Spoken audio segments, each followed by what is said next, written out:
मैं Piyush Ranjan exam phobia पे आप लोग का स्वागत करता हूँ।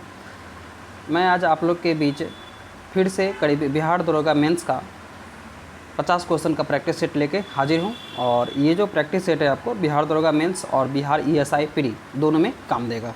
ठीक है, अगर किसी को इसका पीडीएफ चाहिए वो इस नंबर पे अपना व्हाट्सअप करे। ठीक है, तो चलिए शुरू करते हैं। आज का सबसे पहला क्वेश्चन, किस अनुच्छेद के अंदर यह कहा गया है कि राज्यसभा एक अस्थायी सदन है। देखिए, सबसे पहले हम जान लेते हैं जो संसद के बारे में। संसद में ही राज्यसभा आता है, लोकसभा आता है और आपको राष्ट्रपति आता है। संसद 3 चीज़ों से मिलकर बनती है, राज्यसभा, लोकसभा और राष्ट्रपति।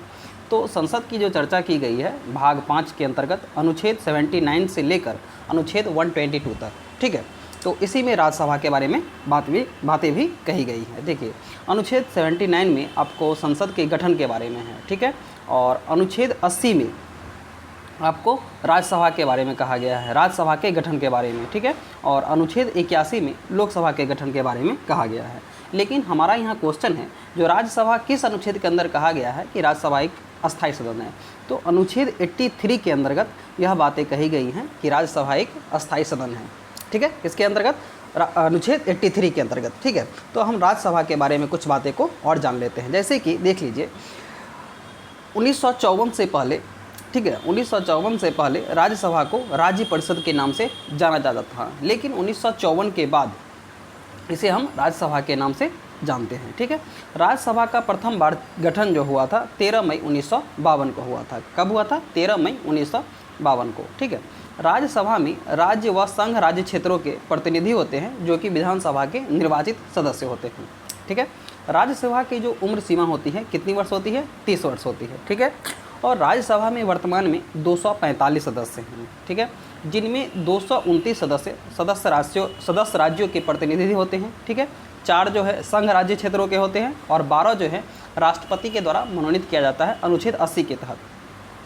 ठीक है, राज्यसभा के हर एक तिहाई सदस्य हर दूसरे वर्ष सेवानिवृत्त मतलब रिटायर हो जाते हैं। ठीक है, राज्यसभा का कोई कार्यकाल निश्चित नहीं है, लेकिन जब ऑप्शन में अगर मान के चले दिया हो 1 2 3 4 5 वर्ष, तो आपको चूज करना है 6 वर्ष। राज्यसभा का स्थायी कार्यकाल 6 वर्ष का होता है। ठीक है, लेकिन अगर कोई निर्धारित नहीं है तो आपको कोई निर्धारित नहीं टिक करना है। ठीक है, और राज्यसभा के बारे में अनुसूची में भी कुछ चर्चा की गई है। तो राज्यसभा के बारे में 4थी अनुसूची में चर्चा की गई है। ठीक है, राज्यसभा के जो सभापति होते हैं वो कौन होते हैं? राष्ट्रपति। ठीक है, राज्यसभा के सभापति कौन होते हैं? राष्ट्रपति। राज्यसभा के प्रथम सभापति कौन थे? तो भारत के प्रथम उपराष्ट्रपति कौन थे? तो सर्वपल्ली राधाकृष्णन। ठीक है, और आपको राज्यसभा के प्रथम उपसभापति कौन थे? तो वी कृष्णमूर्ति राव। शायद मैंने वहाँ पे राष्ट्रपति कहा था, आप लोग उपराष्ट्रपति समझ लीजिएगा। ठीक है, तो ये सब बातें थी आपको राज्यसभा के बारे में। ठीक है, आप लोगों से मैं बस एक रिक्वेस्ट ये करना चाहूँगा, जो करीब आप 10 मिनट की वीडियो को देखिए, आपको समझ में आ जाएगा जो इसमें क्या मैंने मटेरियल डाला है। ठीक है, अगर तब आपको अच्छा लगता है तो चैनल को शेयर कीजिए और चैनल को लाइक कीजिए। ठीक है, चलते हैं हम लोग अगले क्वेश्चन की ओर। किस समिति ने यह सिफारिश की थी कि राष्ट्रीय एकता एवं अखंडता के लिए मजबूत केंद्र का होना आवश्यक है? तो किस समिति ने? प्रथम प्रशासनिक सुधार आयोग, राजमन्नार समिति और सरकारी आयोग और पूंछी आयोग। ये जो सारी समितियां हैं, ये सभी समितियां केंद्र राज्य संबंध में सुधार से संबंधित हैं। तो यह किसने सिफारिश की थी? तो सरकारी आयोग ने सिफारिश की थी। तो सरकारी आयोग का जो गठन किया गया था 1983 में किया गया था और इसने अपनी रिपोर्ट 1988 में दी थी। कब दी थी? 1988 में। ठीक है, सरकारी आयोग में टोटल 3 सदस्य थे। ठीक है, रिपोर्ट कब दी थी? 1988 में। टोटल इसमें कितनी सिफारिशों को प्रस्तुत किया गया था? तो 247 सिफारिशों को प्रस्तुत किया गया था। ठीक है, तो अब हम लोग चलते हैं अगले क्वेश्चन की ओर। राज्य के न्यायिक प्रशासन में कौन शीर्ष पर होता है? राज्य के न्यायिक प्रशासन में शीर्ष पर कौन होता है? तो शीर्ष पर होता है उच्च न्यायालय। शीर्ष पर कौन होता है? उच्च न्यायालय। ठीक है, उच्चतम न्यायालय अगर पूछेगा केंद्र में न्यायिक प्रशासन में कौन शीर्ष पर होता है तो उच्चतम न्यायालय। ठीक है, अब हम लोग उच्च न्यायालय के बारे में कुछ बातों को जान लेते हैं। ठीक है, तो सबसे पहले उच्च न्यायालय आपको 1862 में कलकत्ता, बम्बई और मद्रास में स्थापना की गई थी। ठीक है, उसके बाद 1866 में इलाहाबाद में की गई थी। ठीक है, अगर उसके बाद हम आज़ादी के बाद देखें तो आज़ादी के बाद 1948 में उड़ीसा में उच्च न्यायालय की स्थापना की गई थी। ठीक है, और भारत में संविधान बनने के बाद 1950 में राजस्थान में की गई थी। ठीक है। उच्च न्यायालय की जो चर्चा है भाग 6 के अंतर्गत अनुच्छेद 214 से लेकर अनुच्छेद 231 तक है। ठीक है। भारत में टोटल 25 उच्च न्यायालय हैं। 25वां उच्च न्यायालय जो है आपको आंध्र प्रदेश है, और यह जो आंध्र प्रदेश उच्च न्यायालय है यह आपको 1 जनवरी 2019 को इसकी स्थापना की गई थी। ठीक है। उच्च न्यायालय के न्यायाधीश की सेवानिवृत्ति की आयु होती है कितनी? 62 वर्ष। कितनी वर्ष होती है? 62 वर्ष होती है। ठीक है। आपको जैसे मैं कुछ आपको संघ राज्य के बारे में बता देता हूँ जिनका आपको उच्च न्यायालय दूसरे राज्यों में है, जैसे कि अंडमान निकोबार, इनका उच्च न्यायालय आपको कलकत्ता में है। दादर नागर हवेली एवं दमन एवं दीव, इनका उच्च न्यायालय बम्बई में है। पुदुचेरी का उच्च न्यायालय आपको मद्रास में है, और लक्षद्वीप का उच्च न्यायालय कहाँ पे है? केरल में है। ठीक है। उच्च न्यायालय के टोटल जितने राज्यों में है 13 जगह खंडपीठ है। कितने जगह खंडपीठ है? 13 जगह खंडपीठ है। ठीक है। तो ये उच्च न्यायालय के बारे में मैंने आपको संक्षिप्त जानकारी दे दी है। आगे आने वाले और वीडियो में मैं उच्च न्यायालय के बारे में और डिस्क्रिप्टिव बताऊंगा। ठीक है। अब हम लोग चलते हैं अगले क्वेश्चन की ओर। सिंबलबारा राष्ट्रीय उद्यान किस राज्य में स्थित है?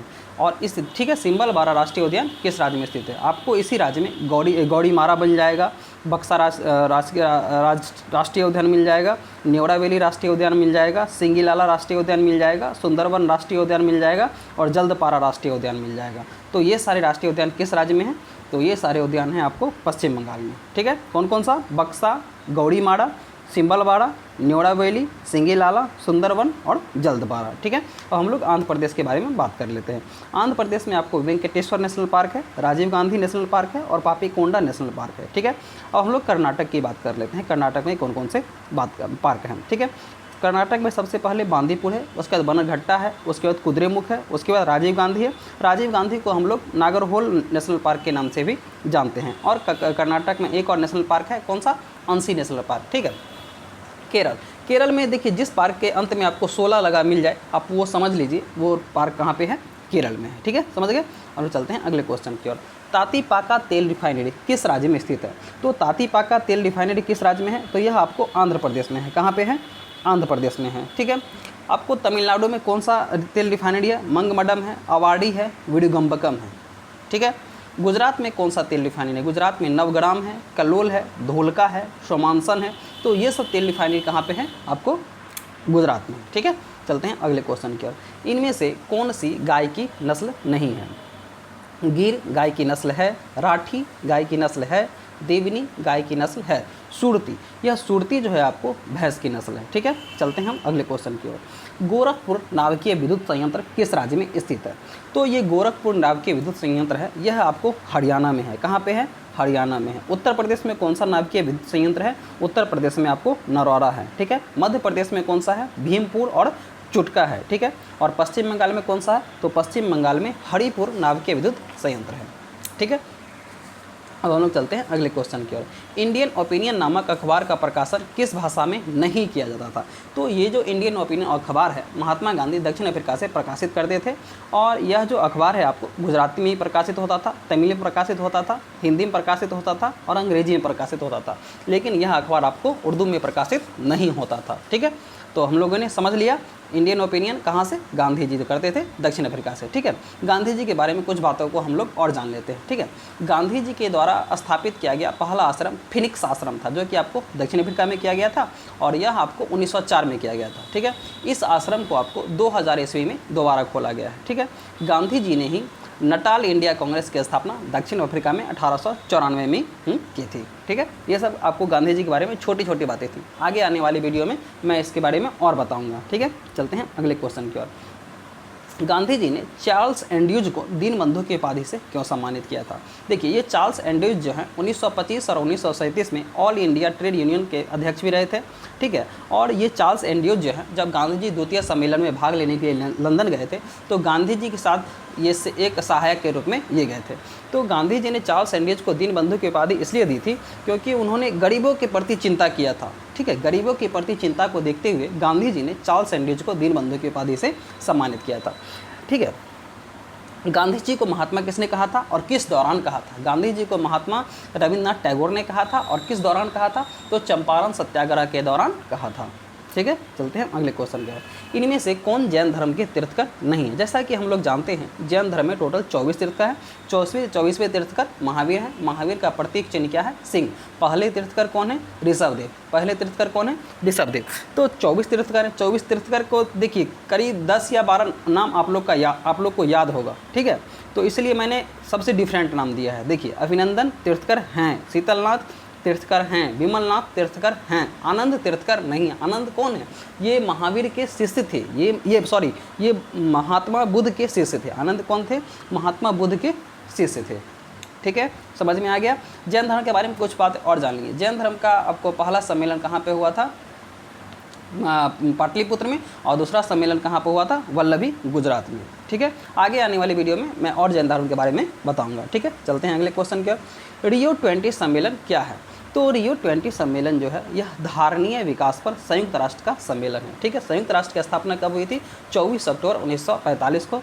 और 24 अक्टूबर को ही आपको संयुक्त राष्ट्र दिवस भी मनाया जाता है। ठीक है, चलते हैं अगले क्वेश्चन की ओर। पर्यावरण सुरक्षा अधिनियम को अन्य किस नाम से जाना जाता है? तो पर्यावरण सुरक्षा अधिनियम को हम लोग छाता विधान के नाम से भी जानते हैं। ठीक है, पर्यावरण सुरक्षा अधिनियम 1986 में आपको अपनाया गया। ठीक है, चलते हैं अगले क्वेश्चन के। आर्थिक समस्याएं मुख्यतः किसके कारण उत्पन्न होती है? तो आर्थिक समस्याएं मुख्यतः जो है आपको अत्यधिक जनसंख्या हो जाएगी तो उसके कारण आर्थिक समस्याएं उत्पन्न होती हैं। निम्न में से कौन सा मानव विकास सूचकांक में शामिल है? मानव विकास सूचकांक को किसने दिया था? तो मानव विकास सूचकांक को आपको किसने दिया था?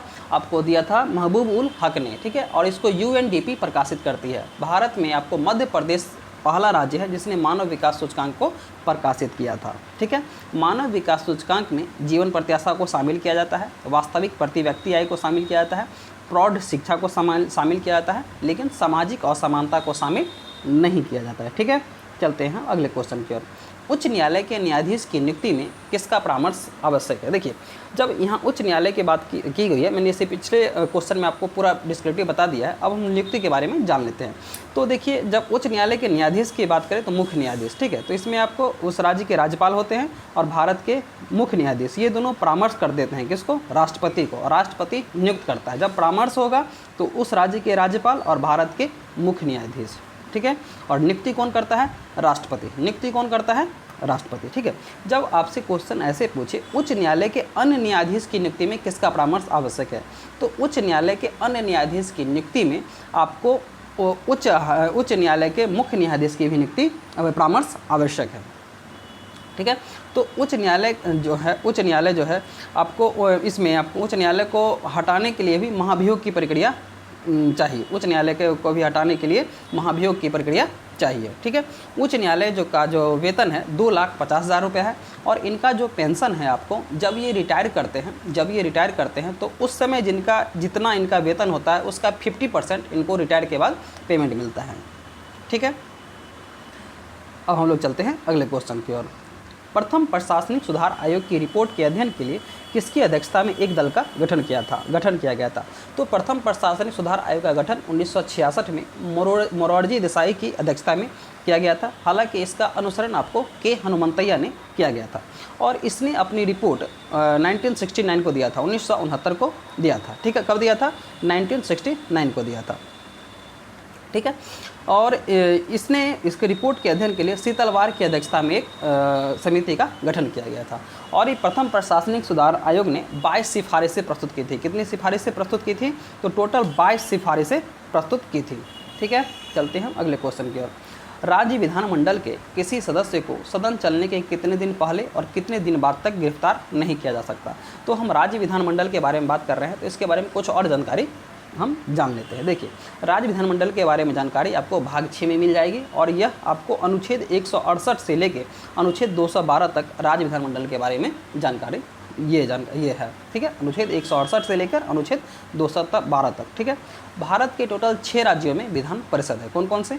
तेलंगाना, उत्तर प्रदेश, बिहार, महाराष्ट्र, कर्नाटक और जम्मू कश्मीर। अभी ही आपको आंध्र प्रदेश ने अब विधान परिषद को वापस कर ले लिया है। ठीक है, विधान परिषद में अधिकतम सदस्य संख्या कितनी हो सकती है? विधानसभा में अधिकतम संख्या 500 हो सकती है और न्यूनतम संख्या 60 हो सकती है। लेकिन इसके कुछ राज्य अपवाद भी हैं, जैसे कि अरुणाचल प्रदेश, सिक्किम और गोवा। यहाँ पे विधानसभा की अधिकतम संख्या कितनी है?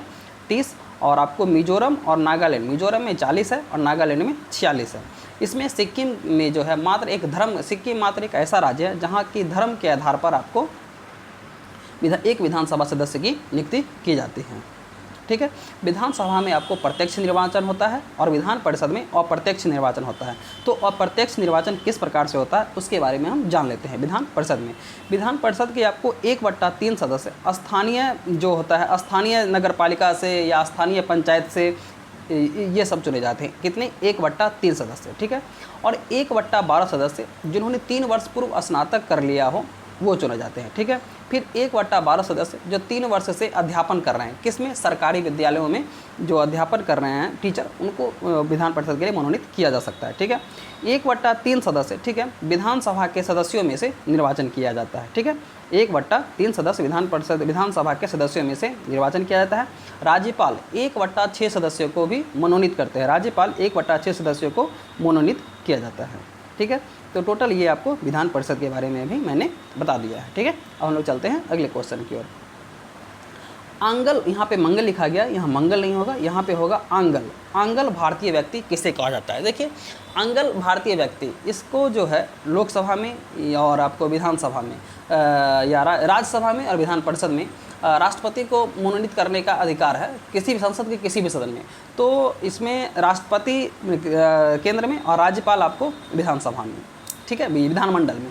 तो राष्ट्रपति जो है केंद्र में 2 और राज्यपाल जो है राज्य में 1 सदस्यों को मनोनीत कर सकता है। ठीक है, तो आंगल भारतीय व्यक्ति जो वो कहलाते हैं जिसके पिता यूरोपीय हों, जिसके पिता यूरोपीय हों तो आंगल भारतीय व्यक्ति उसे कहा जाता है। जिसके पिता यूरोप देश के हों तो उसे कहा जाता है आंगल भारतीय व्यक्ति। ठीक है, चलते हैं अगले क्वेश्चन की ओर।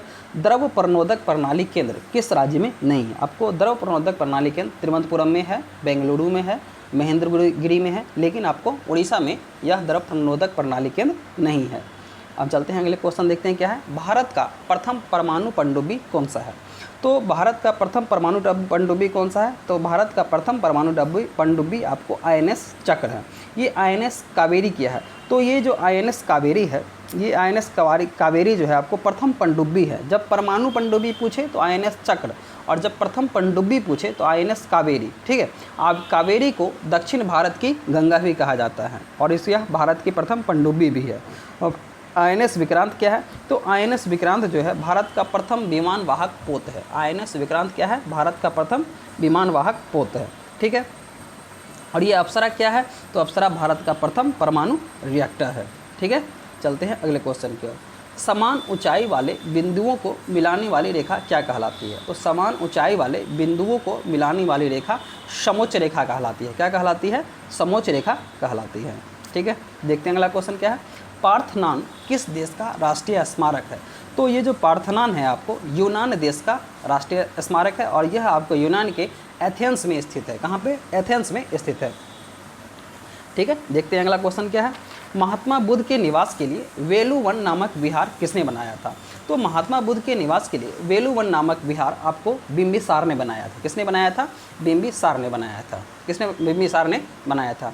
महात्मा बुद्ध के निवास के लिए कोटाग्रशाला नामक विहार आपको लिच्छवियों ने बनाया था। ठीक है, महात्मा बुद्ध के निवास के लिए जेतवन नामक जो निवास स्थल है वह कौशल राज्य का एक धनी व्यापारी था, अनाथ पिंडक, उसने बनाया था।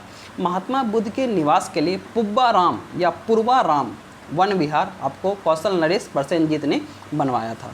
ठीक है, तो ये जहाँ महात्मा बुद्ध के बारे में जो निवास था उसके बारे में मैंने आप लोगों को बता दिया। महात्मा बुद्ध के बारे में कुछ बातें को और जान लेते हैं। ठीक है, महात्मा बुद्ध ने आपको अंतिम उपदेश कहाँ पर किसको दिया था? तो अंतिम उपदेश सुभद्र को दिया था। ठीक है, और महात्मा उपदेश कहाँ पर सर्वाधिक उपदेश अपना कहाँ दिया है? तो कौशल राज्य की राजधानी अपना श्रावस्ती में महात्मा बुद्ध ने सर्वाधिक उपदेश दिया है। ठीक है, समझ में आ गया? चलते हैं हम अगले क्वेश्चन की ओर। शेर खान ने हुमायूं की अधीनता किस युद्ध में स्वीकारी थी? देखिए, चौसा के युद्ध। इस युद्ध में जो है शेर खान ने हुमायूं को हराने के बाद शेरशाह की उपाधि धारण कर ली थी। तो ये चौसा का युद्ध कब हुआ था? चौसा का युद्ध जो हुआ था 1539 में हुआ था। ठीक है, देवरा का युद्ध यह जो देवरा का युद्ध है यह आपको 1532 में हुआ था, और यह जो देवरा का युद्ध है हुमायूं ने अफ़गानों से लड़ा था, अफ़गानों से लड़ा था 1532 ईस्वी में, ठीक है। और यह चुनार के युद्ध में ही शेर खान ने आपको हुमायूं की अधीनता स्वीकार कर ली थी, और यह चुनार का युद्ध जो है आपको 1532 में हुआ था, ठीक है। और कन्नौज का युद्ध आपको 1540 में हुआ था, और इसी युद्ध के बाद शेर खान ने या शेर शाह ने आपको दिल्ली पर अपना शासन कब्जा कर लिया, ठीक है, कन्नौज के युद्ध में, ठीक है। हुमायूं के बारे में कुछ बातों को और जान लेते हैं।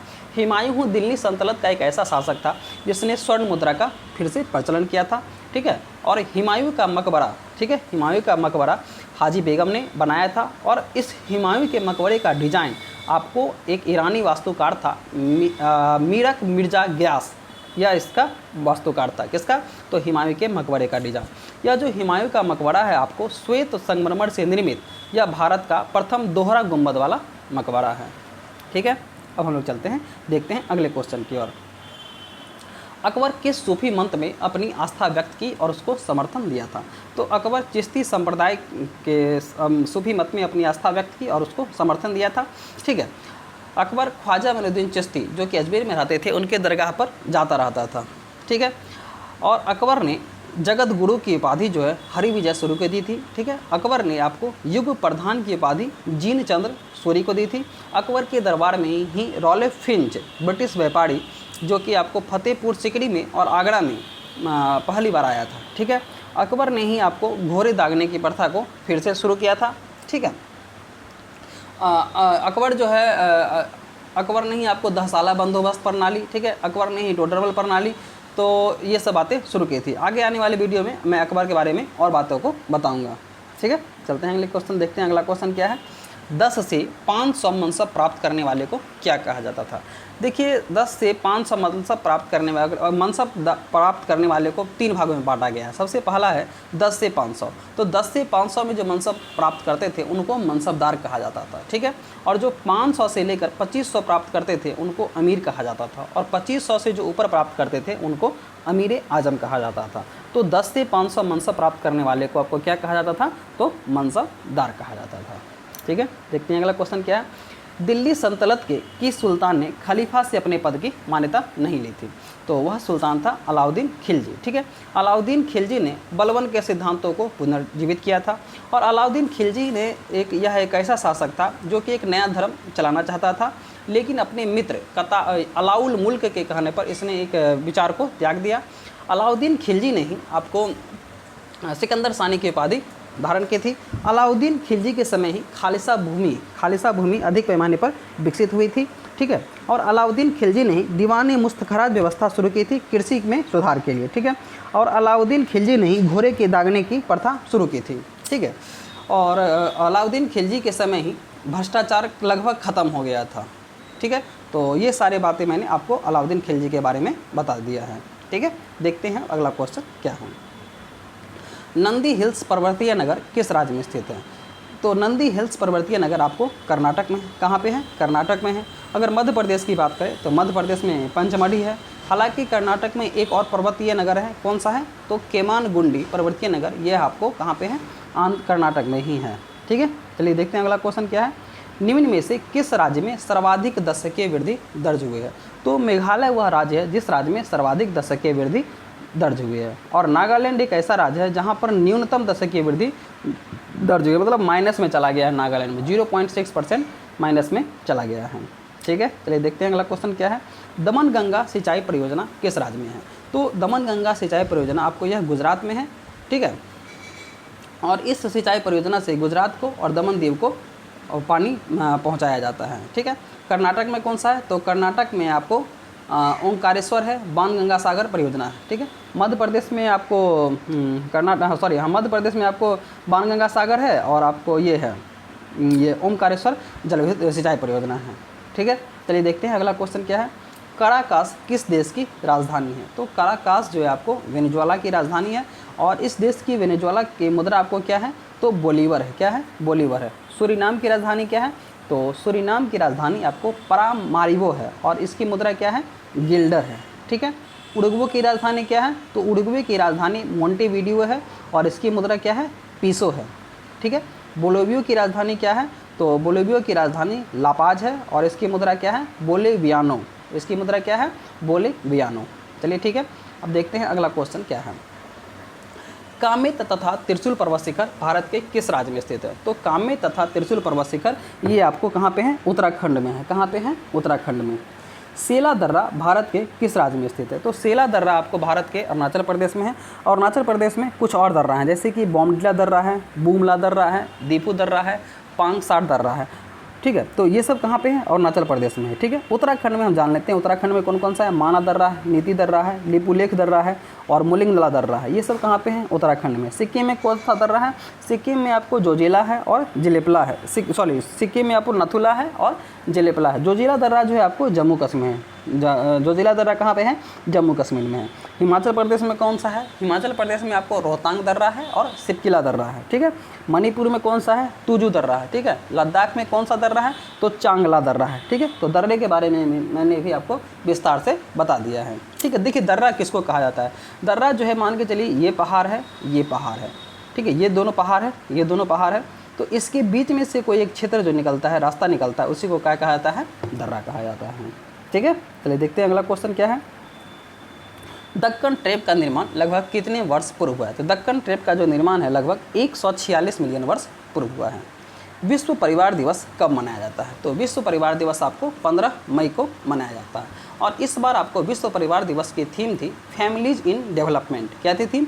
Families in development. ठीक है, 22 मई को क्या मनाया जाता है? तो 22 मई को विश्व जैव विविधता दिवस मनाया जाता है और यह आपको 2000 ईस्वी से मनाया जा रहा है। ठीक है, और इस बार विश्व जैव विविधता दिवस की जो थीम थी इसकी क्या थी? Our solution are in nature. मतलब हमारी समस्या ही किसमें है? प्रकृति में है। ठीक है, our solution are in nature. ठीक है, 14 अप्रैल को क्या होता है? तो 14 अप्रैल को आपको भीमराव अम्बेडकर की जयंती मनाई जाती है। ठीक है, मतलब भीमराव अम्बेडकर का उसमें बर्थडे हुआ था, क्या हुआ था? जन्म हुआ था। ठीक है, 12 मई को क्या होता है? तो 12 मई को आपको अंतर्राष्ट्रीय नर्स दिवस मनाया जाता है। तो 12 मई को आपको अंतर्राष्ट्रीय नर्स दिवस मनाया जाता है। चलिए देखते हैं अगला क्वेश्चन क्या है। राष्ट्रीय आपातकाल के समय राज्य पर क्या प्रभाव पड़ता है? तो जब देश में राष्ट्रीय आपातकाल होता है तो उसमें राज्य सरकार निलंबित नहीं होती है, राज्य सरकार केंद्र के नियंत्रण में आ जाती है। ठीक है, ठीक है, केंद्र सरकार के नियंत्रण में आ जाती है। राष्ट्रीय आपातकाल जब खत्म होता है तो तब भी केंद्र का कानून 6 महीने तक आपको राज्य में लागू रहता है। कितने महीने तक? तो 6 महीने तक राज्य में लागू रहता है। ठीक है, चलिए देखते हैं अगला क्वेश्चन क्या है। संघ सूची में कितने प्रकार के कर निर्धारण का विशेष अधिकार है? देखिए संघ सूची में हम लोग टोटल जानते थे विषय, तो टोटल विषय थे 47, जिनको बढ़ाकर 52 कर दिया गया। लेकिन संघ सूची में कर का भी निर्धारण है, मतलब इस कर को आपको संघ ही लगा सकता है। टोटल 15 कर है। कितने कर हैं? 15 कर हैं। राज्य सूची में टोटल कितने कर हैं? 20 प्रकार के कर हैं। और संवर्ती सूची में टोटल कितने प्रकार के कर निर्धारण का अधिकार है? तो टोटल संवर्ती सूची में 3 प्रकार के कर निर्धारण का अधिकार है। ठीक है, समझ में आ गया? चलिए अब देखते हैं अगला क्वेश्चन क्या है।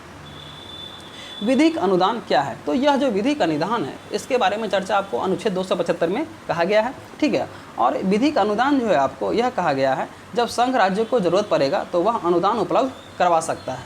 ठीक है, किसको? तो राज्यों को। संघ राज्यों को जरूरत पड़ने पर अनुदान उपलब्ध करवाता है। इसके बारे में चर्चा आपको विधिक अनुदान में की गई है। ठीक है, चलिए देखते हैं अगला क्वेश्चन क्या है। इनमें से किस अनुच्छेद के द्वारा यह कहा गया है कि कोई कर जो है संघ लगाएगा, मतलब केंद्र लगाएगा और उसका संग्रह भी करेगा, लेकिन संग्रह की राशि राज्यों को सौंप देगा? तो यह जो कर है आपको अंतर्राज्यीय कर है, मतलब एक राज्य से दूसरे राज्य में जो कोई सामान जाता है तो उस कर को केंद्र लगाता है, उसका संग्रह भी करता है, लेकिन वह राशि आपको राज्यों को दे देता है। तो इसके बारे में जो चर्चा कही गई है आपको अनुच्छेद 269 में कहा गया है। ठीक है, अनुच्छेद 268 में कहा गया, क्या कहा गया है? तो अनुच्छेद 268 में यह कहा गया है जो केंद्र सरकार लगाती है और राज्य सरकार उस कर को कलेक्ट करती है और उसका खर्च भी करती है। तो अनुच्छेद 268 में यह बातें को कहा गया है। तो अनुच्छेद 268 के अंतर्गत आपको स्टाम्प शुल्क आता है, विनिमय पत्र आता है, चेक आता है, औषधीय एवं प्रसाधन की वस्तु आती है और उत्पादन शुल्क आती है। तो ये सब आपको अनुच्छेद 268 के अंतर्गत आता है। ठीक है, चलिए देखते हैं अगला क्वेश्चन क्या है। विश्व सतत विकास शिखर सम्मेलन का आयोजन किस देश में किया जाएगा? तो विश्व सतत विकास शिखर सम्मेलन इस बार इसका यह 20वां संस्करण होगा और यह जो है आपको कहाँ पे होगा? भारत में होगा। ठीक है, चलिए देखते हैं अगला क्वेश्चन क्या है। असम राइफल्स ने किस राज्य में शहीदों के लिए स्मारक बनाया है? तो असम राइफल्स जो है शहीदों के लिए स्मारक आपको नागालैंड में बना रहा है। कहाँ पे बना रहा है? तो नागालैंड में बना रहा है। विश्व के सबसे बड़े ध्यान केंद्र का उद्घाटन किस राज्य में किया गया है? तो विश्व के सबसे बड़े ध्यान केंद्र का उद्घाटन आपको हैदराबाद में किया जा रहा है। ठीक है, चलिए देखते हैं अगला क्वेश्चन क्या है। दिल्ली के किस सुल्तान को कुरान खान के नाम से भी जाना जाता था? तो यह जो सुल्तान था, इस सुल्तान को आपको लाख बख्श भी कहा जाता था। ठीक है, इस सुल्तान ने अपनी राजधानी लाहौर बनाई थी और इस सुल्तान की जो है, इस सुल्तान ने आपको 2.5 दिन का झोपड़ा अजमेर में और आपको कुतुब मीनार बनवाया था। ठीक है, निर्माण शुरू किया लेकिन बनवाया नहीं था। ठीक है, इस सुल्तान की आपको जो मृत्यु है पोलो खेलते समय या चौगान खेलते समय 1210 ईस्वी में हो गई थी। यह सुल्तान आपको गुलाम वंश का संस्थापक था और इस सुल्तान को ही मोहम्मद गौरी ने अमीर आखुर के पद पर नियुक्त किया था।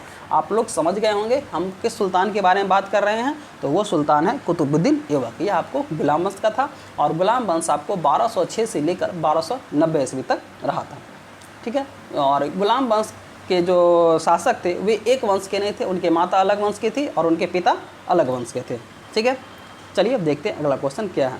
गयासुद्दीन तुगलक किसका सेनापति था? तो गयासुद्दीन तुगलक यह जो था आपको अलाउद्दीन खिलजी का सेनापति था। ठीक है, गयासुद्दीन की जो माँ थी हिंदू माँ थी और जाट महिला थी।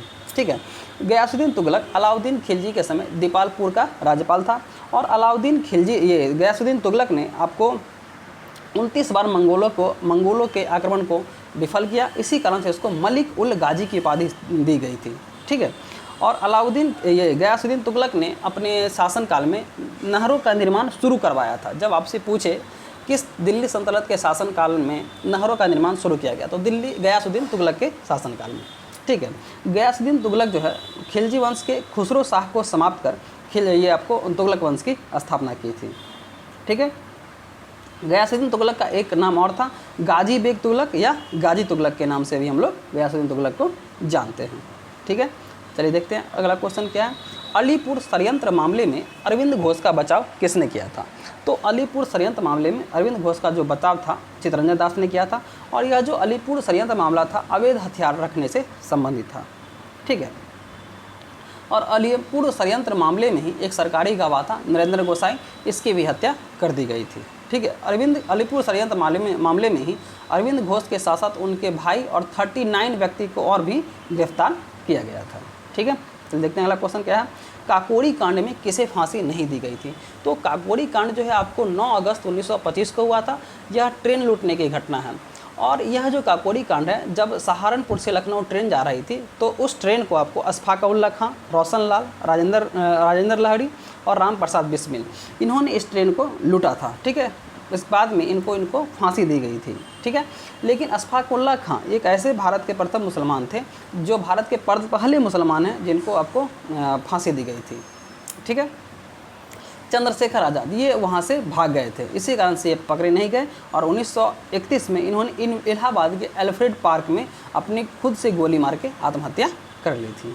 ठीक है, चलिए देखते हैं अगला क्वेश्चन क्या है। इंग्लैंड का राजदूत थॉमस रॉ जहांगीर से कहाँ के दरबार में मिला था? तो इंग्लैंड का राजदूत थॉमस रॉ जो है जहांगीर से आपको अजमेर के दरबार में मिला था। चलिए ठीक है, चलिए देखते हैं अगला क्वेश्चन क्या है। औरंगजेब के पुत्र अकबर की मदद मेवाड़ के किस राजा ने की थी? तो औरंगजेब के पुत्र अकबर की मदद मेवाड़ के राजा राज सिंह ने और एक और थे आपको एक और राजा थे, नाम उनका राजा दुर्गादास नाम था, उन्होंने अकबर की मदद की थी। तो अकबर अपने पिता के खिलाफ इसलिए विद्रोह किया था क्योंकि औरंगजेब राजपूतों पे लगातार आक्रमण करते जा रहे थे, इसलिए अकबर ने अपने पिता के खिलाफ विद्रोह किया था। ठीक है, औरंगजेब यह एक ऐसा शासक था जो कोई भी नियम यह अपने राज्य में लागू करना चाहता था तो सबसे पहले वह अपने ऊपर लागू करता था, इसलिए इसे जिंदा पीर या शाही दरवेश के नाम से भी जाना जाता है। ठीक है, औरंगजेब ने आपको नौरोज तरवार, ठीक है, झरोखा दर्शन, ठीक है, सिक्कों पर नाम खुदवाना, ये सब प्रथा को औरंगजेब ने बंद करवा दिया था। औरंगजेब ही एक ऐसा मुगल कालीन शासक था जिसके समय सर्वाधिक मुगल राज्य जो थे इसके अंतर्गत थे। ठीक है, औरंगजेब के समय ही आपको बीजापुर और गोलकुंडा को शामिल किया गया था मुगल शासक में। ठीक है, और औरंगजेब ने ही, ठीक है, और ठीक है, अब याद नहीं आ रहा, आप लोग और देख लीजिएगा क्या है इस बारे में, मैं आगे आने वाले वीडियो में और बताते रहूँगा आप लोग को। चलिए ठीक है, चलिए देखते हैं अगला क्वेश्चन क्या है। इनकलाब जिंदाबाद का नारा किसके द्वारा लिखा गया था? तो इनकलाब जिंदाबाद का जो नारा है आपको हसरत मोहानी के द्वारा लिखा गया था, और इस नारा को दिया किसने था? तो भगत सिंह ने दिया था। चलिए देखते हैं अगला क्वेश्चन क्या है। सबसे बड़ा हिमनद कौन सा है? तो सबसे बड़ा हिमनद जो है आपको सियाचिन है, और यह जो हिमनद है आपको काराकोरम में पाया जाता है। कहाँ पे पाया जाता है? काराकोरम में पाया जाता है। और इस सियाचिन हिमनद जो है आपको 76.65 किलोमीटर लंबा है। ठीक है, चलिए देखते हैं अगला क्वेश्चन क्या है। मेघालय का पठार किसका भाग है? तो मेघालय का पठार जो है यह आपको प्रायद्वीपीय पठार का भाग है। किसका भाग है? तो प्रायद्वीपीय पठार का भाग है। ठीक है, आखिरी क्वेश्चन है, भारत के किस राज्य या केंद्र शासित प्रदेश की समुद्री तटरेखा सबसे ज़्यादा लंबी है? जब सिर्फ राज्य पूछे तो आप गुजरात मार सकते हैं, लेकिन यहाँ पे गुजरात भी नहीं है। ठीक है, जब गुजरात ना हो तो हम आंध्र प्रदेश मार सकते हैं, लेकिन यहाँ पे राज्य और केंद्र शासित प्रदेश के बारे में जानकारी दी जा रही है। जब राज्य और केंद्र शासित प्रदेश दोनों के बारे में पूछे, ठीक है, जब राज्य और केंद्र शासित प्रदेश दोनों के बारे में पूछे तब हमारा हो जाएगा अंडमान निकोबार। अंडमान निकोबार जो समुद्री तटरेखा है वह 1962 किलोमीटर है। ठीक है, और गुजरात का है आपको 1214, कुछ ऐसा ही है। ठीक है, देख लीजिएगा आप लोग, 1200 के लमसम लेकिन है। और आंध्र प्रदेश का जो है समुद्री तटरेखा 973 किलोमीटर है। ठीक है, समझ में आ गया? तो ये था करीब 50 क्वेश्चन का प्रैक्टिस सेट। ठीक है, धीरे धीरे और मैं डिस्क्रिप्टिव में आप लोग को बताता जाऊँगा। वीडियो लंबा हो जा रहा है तो इसी कारण से मैं सोचता हूँ जल्दी से और अच्छा क्वेश्चन कराया जाए। ठीक है, तो ये था करीब 50 क्वेश्चन का प्रैक्टिस सेट। आप लोग को कैसा लगा ज़रूर बताइएगा। अगर अच्छा लगता है तो चैनल को शेयर कीजिए और चैनल को फॉलो कीजिए। Good bye, take care.